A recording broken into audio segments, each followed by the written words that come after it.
ప్రపంచంలో అత్యంత పురాతనమైన మతాల్లో హిందూ మతం కూడా ఒకటి. సనాతన ధర్మం, సనాతన సంస్కృతి ప్రపంచవ్యాప్తంగా ఎన్నో దేశాల్లో విస్తరించింది. పూర్వం రోజుల్లో రాజులు తమ రాజ్యాలను విస్తరించే క్రమంలో సంస్కృతి సాంప్రదాయాలను కూడా విస్తరించుకుంటూ వచ్చారు. భారతదేశాన్ని ఆలయాల దేశంగా చెప్పినా ప్రపంచంలో అత్యంత పెద్దదైన దేవాలయం మన దేశంలో కాకుండా పొరుగున ఉన్న కాంబోడియా దేశంలో ఉండడం విచిత్రమే. మన సనాతన ధర్మం సంస్కృతి ప్రపంచ దేశాల్లో ఆ రోజుల్లోనే విస్తరించింది అని చెప్పడానికి ఇంతకన్నా నిదర్శనం మరొకటి లేదు. సంప్రదాయాలతో పాటు శిల్పకళను కూడా విస్తరించుకుంటూ వచ్చారు. ప్రపంచంలోనే అతిపెద్ద దేవాలయంగా పేరొందిన విష్ణుమూర్తి ఆలయం కాంబోడియాలోని సీమ్ రీప్ అనే పట్టణానికి 5 కిలోమీటర్ల దూరంలో ఉంది. హిందూ సంస్కృతిని ప్రతిబింబించేలా అద్భుతమైన శిల్పకళా నైపుణ్యం అక్కడ మనకు కనిపిస్తుంది. భారతీయ ఇతిహాసాలను ఇముడ్చుకొని అందరినీ ఆకట్టుకుంటుంది. అంతేకాదు, ఈ దేవాలయం కాంబోడియా దేశ జాతీయ జెండాలోనూ స్థానం సంపాదించుకోవడం విశేషం. ఖమేర్ సామ్రాజ్యాధీశుల పరిపాలనా కాలంలో ఈ అద్భుతమైన కట్టడానికి అంకురార్పణ జరిగింది. 12వ శతాబ్దంలో కాంబోడియాను పరిపాలించిన 2వ సూర్యవర్మన్ ఈ ఆలయాన్ని నిర్మించినట్లుగా చరిత్రకారులు చెబుతున్నారు. ఈ ఆలయం నిర్మాణానికి సుమారు 30 సంవత్సరాల సమయం పట్టినట్లుగా చరిత్రకారుల మాట. ఈ ఆలయ నిర్మాణం చోళరాజుల కాలంలో నిర్మించిన తమిళనాడు ఆలయాల మాదిరిగా ఉన్నాయి. సాధారణంగా ఆలయాల దేవాలయాలు తూర్పు ముఖంగా ఉంటాయి. కానీ అంకోర్ వాట్ దేవాలయంలోని ప్రధాన ఆలయంతో పాటు ఉపాలయాలన్నీ కూడా పశ్చిమ ముఖంగా ఉండడం విశేషం. టోనెల్ సాస్ అనే సరస్సు తీరాన ఉన్న 200 చదరపు కిలోమీటర్ల వైశాల్యంలో ఈ ఆలయం నిర్మించబడింది. వైష్ణవులకు ప్రధాన ఆలయంగా అంకోర్ వాట్ ఆలయాన్ని చెబుతారు. పురాతనమైన శిల్పకళాకృతి చూపురులను ఆకట్టుకుంటుంది.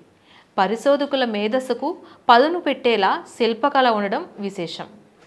ఆలయ నిర్మాణంతో పాటు నీటి నిల్వకు కూడా అద్భుతమైన టెక్నాలజీని వినియోగించారు. సాధారణంగా నీరు ఎత్తు నుంచి పల్లానికి ప్రవహిస్తుంది.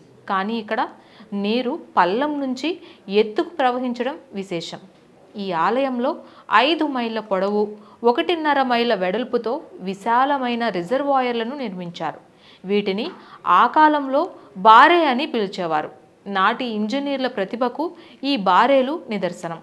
ఈ ఆలయంలో నిల్వ చేసిన నీటిని వ్యవసాయ అవసరాల కోసం కూడా ఉపయోగించినట్లుగా ఫ్రెంచ్ ఆర్కియాలజిస్ట్ ఫిలిప్ గ్లోజియర్ తెలియజేశారు.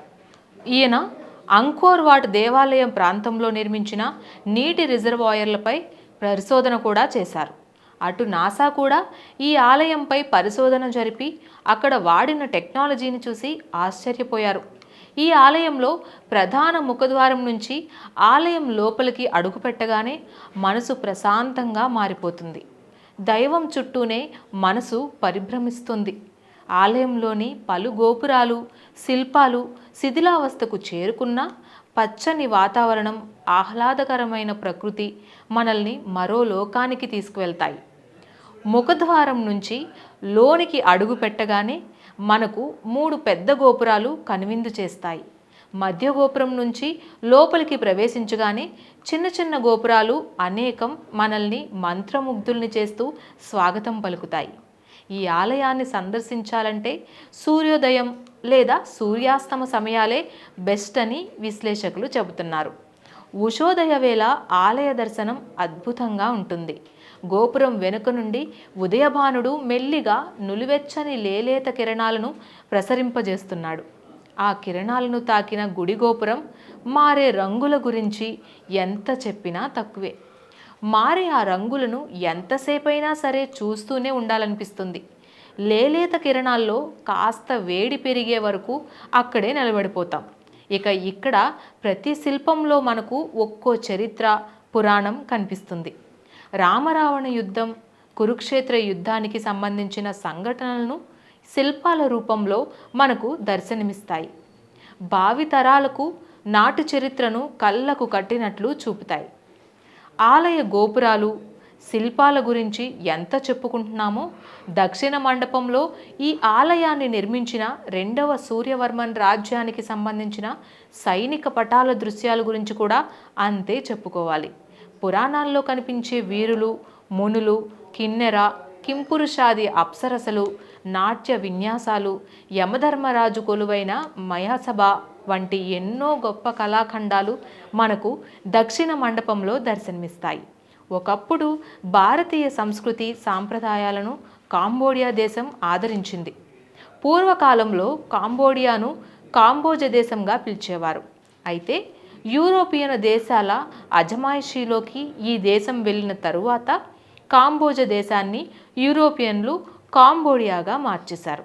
చరిత్ర ప్రకారం చూసుకుంటే కాంబోజియా దేశాన్ని హిందూ రాజులే ఎక్కువ కాలం పరిపాలించారు. 9వ శతాబ్దం నుంచి 15వ శతాబ్దం వరకు హైందవ ధర్మానికి చెందిన రాజవంశాలు ఈ దేశాన్ని పరిపాలించాయి.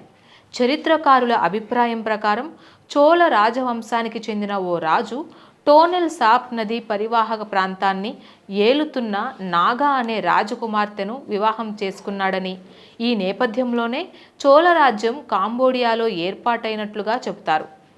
సాధారణంగా వైష్ణవ శైవ దేవాలయాలు వేరువేరుగా ఉంటాయి. కానీ ఈ అంకోర్ వాట్ ఆలయంలో బ్రహ్మ, విష్ణు, మహేశ్వరులు ముగ్గురు కొలువై ఉంటారు. త్రిమూర్తులు కొలువైన ఏకైక ఆలయం బహుశా ప్రపంచంలో ఇదొక్కటేనేమో. వందల సంవత్సరాలుగా ఎన్నో విపత్తులను తట్టుకొని, ఎన్నో యుద్ధాలకు బెదిరిపోకుండా, ఒరిగిపోకుండా నిలబడిన ఆలయం అంగర్కోట్.